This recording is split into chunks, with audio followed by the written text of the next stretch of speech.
Padalagan rason nga naipit ang biktima nga monog tabok kun tani sa dalan. Dugang pasang hepe, nga tayan man tani madalasa ang traffic enforcer bangod nga nagasigi ni control sa trapiko. Palayag pa ni Gratones. Hindi pa sa karon nila mahambal kun bala nakainom ang suspect bangod wala sang may ginpatigayon nga test apang ipaydalaw mini sa drug test. Suno pa sa hepe, desididong pamilya nga mag-file sang complaint kag ilan na ginaasikaso sa karon ang mga papeles nga kinahanglan isuporta. Sa karon niya na sa kustodiya sang Ibi Magalaw na Municipal Police Station ang ining driver kag posible nga mapasakaan sang kaso nga reckless imprudence resulting to homicide.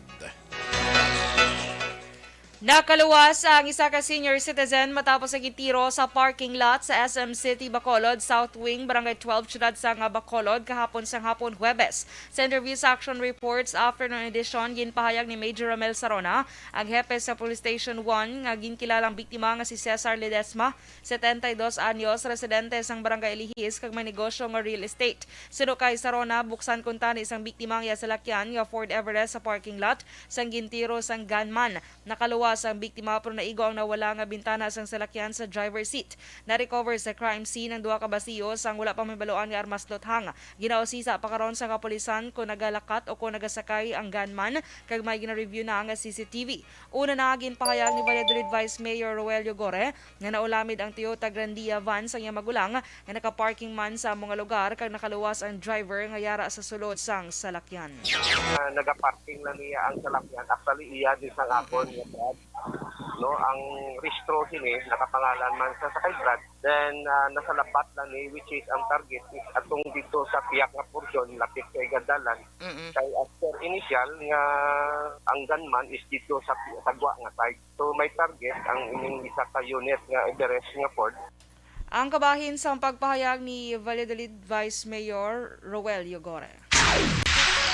Ginklaro naman ni Vice Mayor Roel Yugore nga hindi siyang target sa pagpaniro nga natabo sa parking lot sang SM City Bacolod kahapon sang hapon.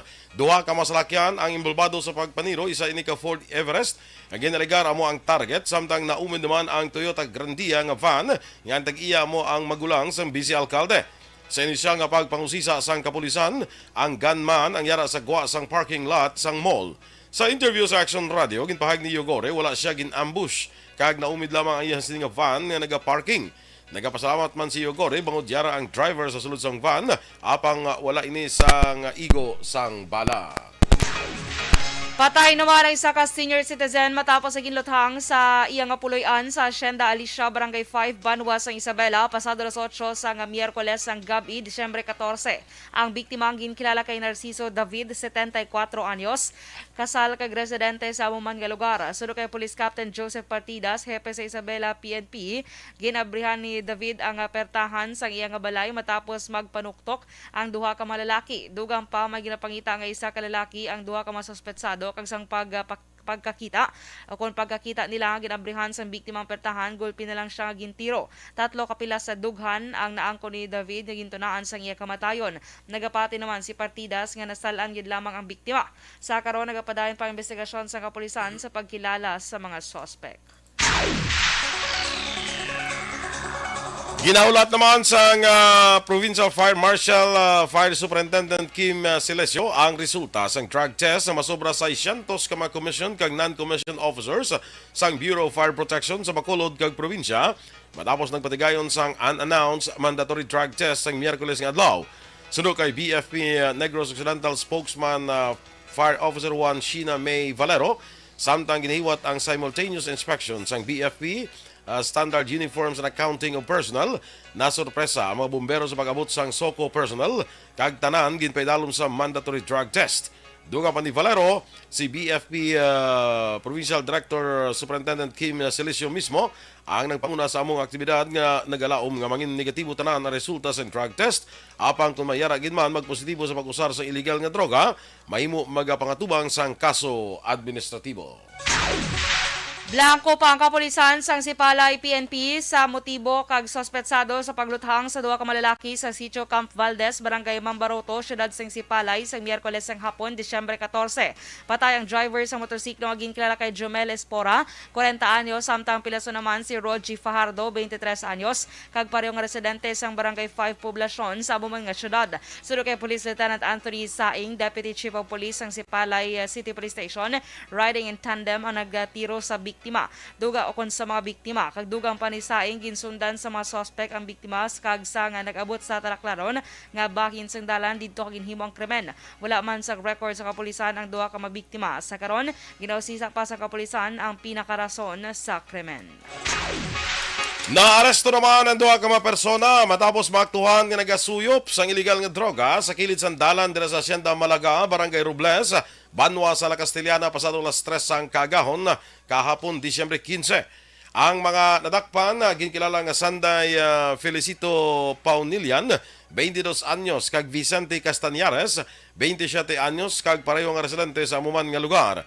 Sunod kay Police Captain Arjan Daryl Nigos, ang hepe sa La Castellana PNP, nakabaton sila sang report nga may duha ka mga ginasuspetsuhan lalaki nga nagasuyop sang droga sa kilid sang dalan. Pag-responder sang kapulisan, naaktuhan mismo ang mga suspetsado nga nagapatigayon sang pot session. Na-recover sa duha ka mga suspect ang isa ka improvised tutor, lighter, kahita, kag 610 pesos nga kwarta. Sa karon nakumpiskar ang isa man kung nakumpiskar man ang isa ka sachet sang illegal nga droga nga ginabuluan ta nagabugat sang 1 ka gramo. Preso na karon ang ining duha sa custodial facility sang La Castellana Police Station. Dakop naman ang isa ka soltero sa bypass operation sang Sagay City Police Station sa Purok Matinahuron, Barangay Tabaaw, siyudad sang Sagay, pasado alas 4 sa Miyerkules sang hapon, Disyembre 14. Ang nadakpan ang ginkilala kay Joseph Arniel Cato, 41 anyos, kag residente sa amuman nga lugar. Na-recover kay Cato ang anom ka sachet sang ginasuspetsuhan shabu nga nagabugat sang 2.8 gramo kag nagabili sang masobra 19,000 pesos kag 500 pesos nga buy-bust money. Si Cato ang ginakabig nga street level individual kag preso karon sa custodial facility sang Sagay City Police Station.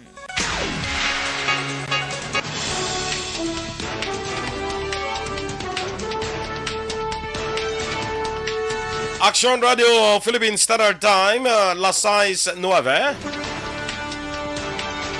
Food and Drug Administration nagpaandam angot sa ginabakal nga bulong kag cosmetics sa online. Samtang DOH nagsumeter sa mga dokumento sa COA angot sa audit sang mga bakuna.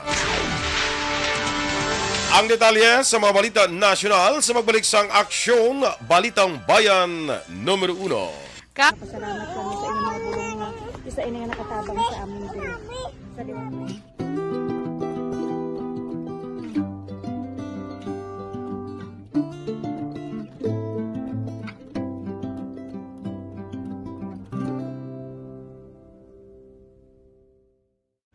Ang pagbulig sa isig kapareho, hindi mabayaran sang anuman nga kantidad. Rason kun nga ang nagapati ang Aksyon Radyo Bacolod nga ang pagbulig, hindi kinahanglan dako o kun madamo. Ang importante, may tion nga ginpalabot ang bulig sa mas nagakinahanglan.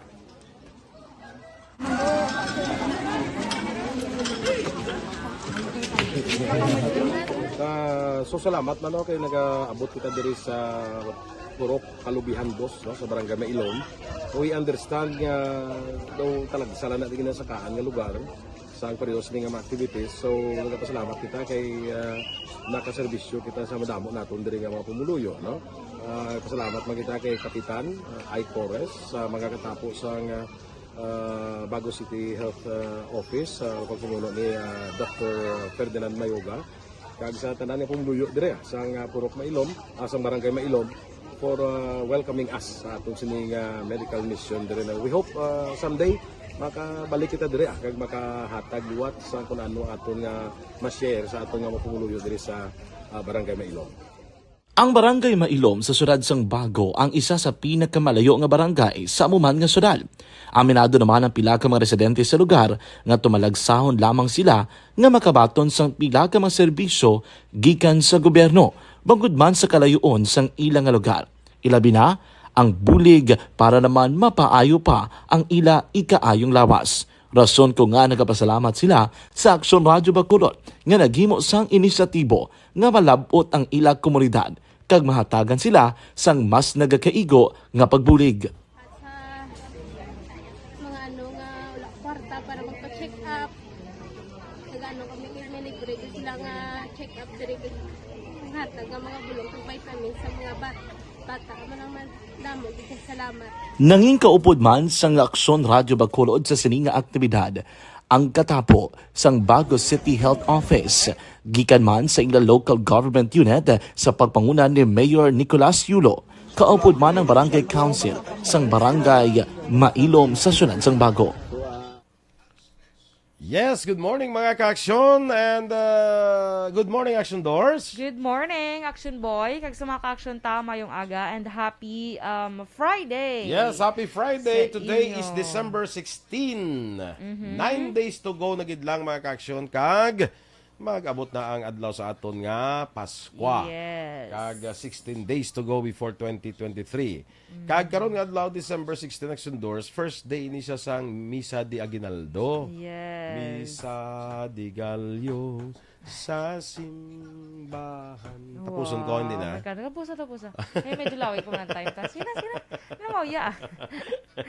Action Boy, greet na lang bala sa happy birthday si Dennis. Ay, birthday subo mo, ni Dennis? Yes. Kada sugod gila sang Misa de Gallo, birthday Birthday agin na yan. Dance, happy birthday Dance That's why ilabalay puno ginadaas ang mga putubungbong, mga kakanin, taran nga kakanin nga available sa simbang gabi. Sa ang ginabaligya sa mga misa. Ara na tapos sila misa. balay. Sila balay.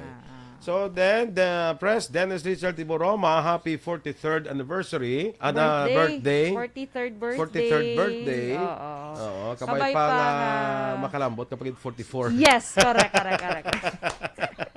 Ang wala naton nga pangabay and aton gid nga birthday wishes para iya sa nga, iya. mga lambot ka 44 and hasta 45, 46 basta subong ka 43rd birthday mo. Enjoy life. Enjoy gid. Because Kay- kung sa life pa 3 years old ka na because life begins at 40. So, number 3 na sa. 3 years old. Ala, isa 3 years old. Di kayo life begins at 40, di ba? Oo. Isip ka na eh. So, halo nga mo dama, yubon-yubunan mo dance. Kaya para kalabot ka pa 44. Correct? Correct. Happy birthday, Dance. Ano? Sige lang. Si Action Doral, maging prepare sa imo po sa 23 na lang ko. No? Sa 23 na lang, Des. Kung kabalo ka tayo ka birthday mo, sabi nalipat ka yung birthday sa ni Dennis. Kani subong na lang. Tigay, Tigay kay alakalang pagkiki-preparation for tomorrow. Big event man nato. Big event man, Big no? event. Sa alang-alang man. Sige, Sige lang. Jinky Dialagdon, morning sa imo dira, Jinx, Phoenix, Arizona, and advance Merry Christmas, no? Alex Montesa, oy, sa kay classmate ko, Lilian Bermudez. Good morning dira sa may Australia. Morning. See you on December 30. Bongga. Mabalik na po di sa mo kay ma-attend sa amon nga get-together sa batch 81. Ana Sinoro, mga agaman, kagkay, arigid si Dennis. Lipolinio Luab Kauyan Jr. Kagkay Homa Lumena, good morning. Sige go. Good morning. Good morning man kay dali lang. Hindi ako balik ako. Kay Raymar. Ana Sinoro, Raymar Biranyo Lingoste, good morning sa mga Gimit La Carlota City. Alex Monteza, good morning. Si Miss Teresa Linahakayo, good morning man. Yes. Ari man sa Ate Cha Talha, good morning Ate Cha. Kay Atia Kim Iriman, ating may ngaga simo.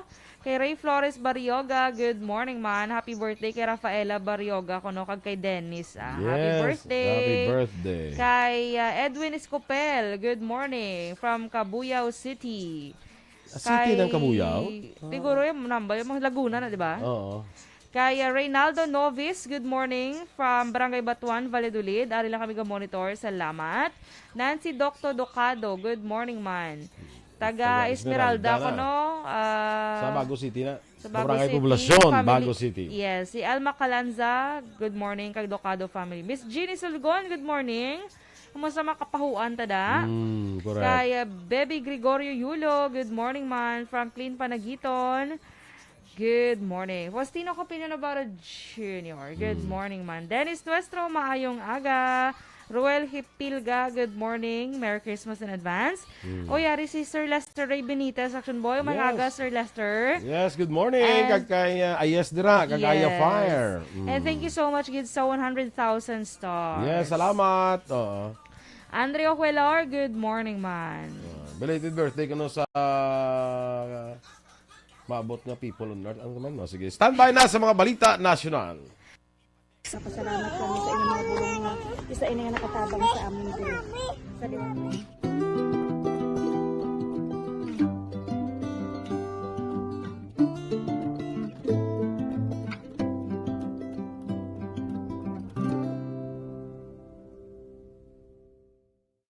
Ang pagbulig sa isig kapareho, hindi mabayaran sang anuman nga kantidad. Rason kun nga ang nagapati ang Aksyon Radyo Bacolod nga ang pagbulig, hindi kinahanglan dako o kun madamo. Ang importante, may tion nga ginpalabot ang bulig sa mas nagakinahanglan.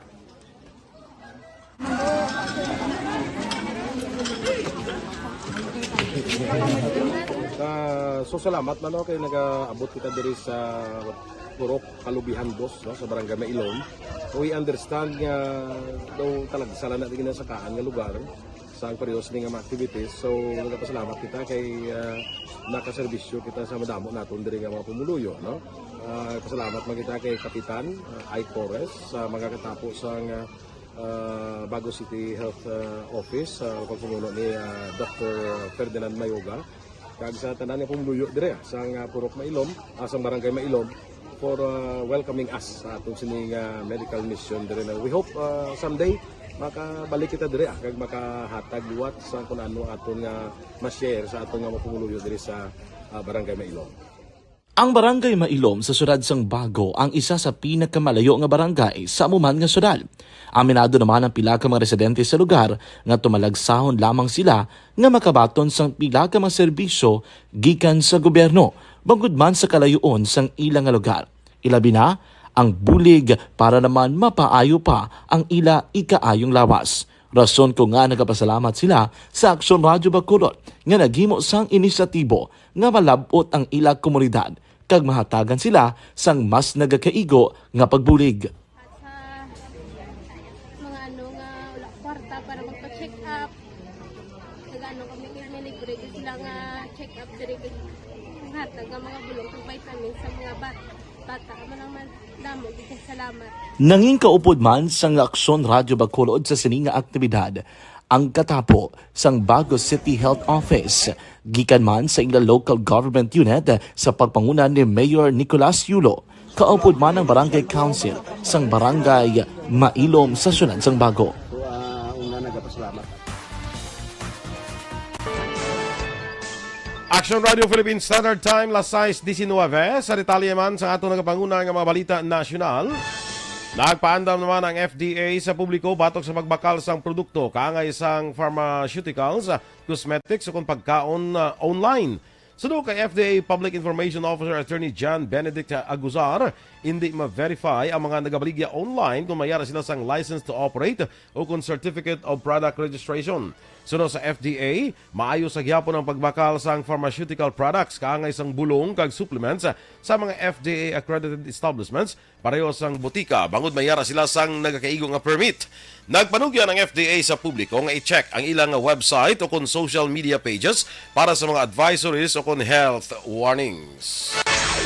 Nagpadulong kahapon Huwebes si Department of Health Officer in Charge Dr. Maria Rosario Verieres sa Commission on Audit o COA agud isumiter ang mga kinahanglanong nga dokumento para sa special audit nga himuon sa COA para sa mga COVID-19 vaccine procurements. Base sa pahayag sa DOH, siguruhon sa ahensya ang paday nga pagpakiangot sa COA para sa iban pang mga dokumento o impormasyon nga kinahanglanon sa komisyon. Ginapabaluman sa ahensya nga padayon ang mga programa nga pagbakuna para hindi mauya ang mabakuna kag para mapabakod ang wall immunity sang pungsod batok sa COVID-19. Suno kay Verriere, handa nga tubangon sang DOH ang anumanya palamangkotanon angot sa vaccine procurement tungod kampante sila nga tanan nga maproseso nga himuon sa gobyerno sa pagbakal sang mga bakuna para maprotektahan ang pumuluyong Pilipino kag base man sa kasuguan. Dugang pa makasalig man ang publiko nga hindi ini makaapekto sa paghatag sang kalidad nga serbisyo kag pagbakuna para sa proteksyon sa tagsa ka mga pumuluyo. Nagalambot naman sa 4.7 bilyones pesos nga investment dalhin sa multinational consumer goods company nga Unilever ang nasiliuhan ni Presidente Ferdinand Marcos Jr. sa Brussels, Belgium. Naimaluhan nga yadto karon sa Brussels ang presidente nga nagatambong sa Association of Southeast Asian Nations European Union Commemorative Summit.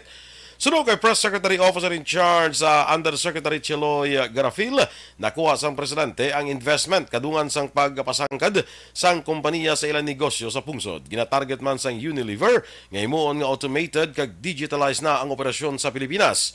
Sunod naman kay Unilever Global Business Group President Matt Close, ang multi-billion pesos nga investment ang nagapakita sa ilang commitment sa Pilipinas. Ginklaro sa isa consultant sa National Telecommunications Commission o NTC nga wala sang limitasyon kag panugutan ang multiple SIM card registration sa idalom sang Implementing Rules and Regulations o kon IRR sang SIM Card Registration Act. Sa piyak sini ginpaandaman naman ni Engineer Edgardo Cabarrios ang publiko sa peligro sa nga multiple SIM cards sa diin nalakip diri ang nagapanguna nga suspects ang fraud in kaso ang ilang numero ang maulamid sa illegal nga aktibidad. Suno kay Cabarrios, wala limitasyon sa gintalana ang layi. Pwede naman magparehistro ang bisan pila ka SIM cards nga luyag iparehistro. O galing suno pa kay Cabarrios, dapat mangin responsable tungod sa tion nga madula ini. Tungod sa kadamuon, hindi may balaan kung sino nagagamit kag gingamit para sa illegal activities. Nakasaad sa IRR nga dapat anay beripikahon sa telco firms ang maging sumiter ng impormasyon kag datos sa SIM card owner.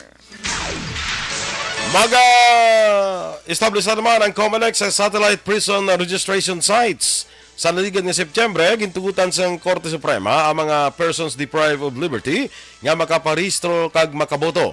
Sunod kay BJMP spokesperson Jail Superintendent Xavier Solda, ang COMELEC na mismo ang magkakadto sa pasilidad sa BJMP para magpatigan sa special registration.